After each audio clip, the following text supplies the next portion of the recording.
L'ancien Premier ministre Alain-Claude Bilibizé, dans son projet de société, veut instaurer une rupture et une nouvelle indépendance au Gabon s'il est élu président de la République au soir du scrutin du 12 avril 2025.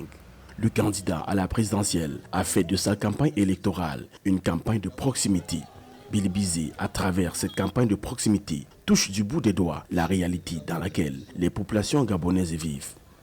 Dans ce projet de société, Bilibizé souhaite mettre en place une gouvernance nouvelle dans la gestion publique au Gabon. La gouvernance actuelle par les militaires est caractérisée par des approximations, par du favoritisme, par ce que nous avons qualifié de promotion et nomination copain, coquin et consanguin.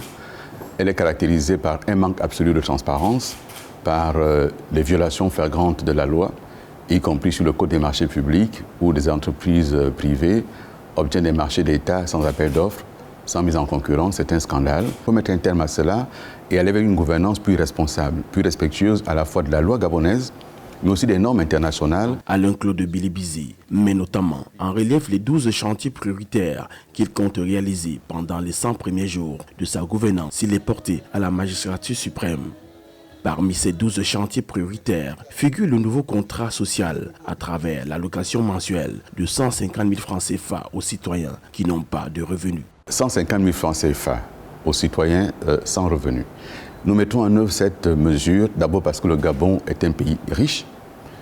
9 000 $ PIB par tête d'habitant, ça veut dire que chaque Gabonais devrait pouvoir vivre décemment.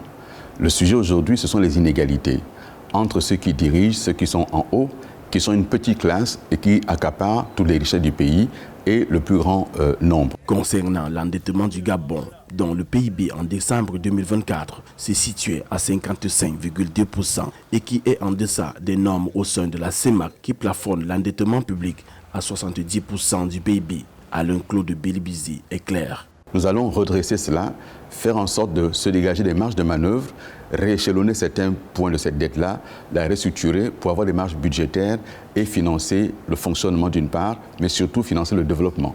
Parce qu'un des problèmes qu'il y a dans la dette gabonaise, c'est qu'aujourd'hui, on endette pour financer le fonctionnement. On s'endette pour financer le salaire des fonctionnaires. Cela n'est pas convenable. Il faut revenir aux normes CEMAC dans ce domaine-là. Transformation économique du Gabon, vie chère, jeunesse et bien d'autres préoccupations qui tiennent à cœur le peuple gabonais. Le candidat Alain-Claude Bilibizé promet, s'il est élu à la tête de l'État au soir du 12 avril, de trouver des solutions définitives.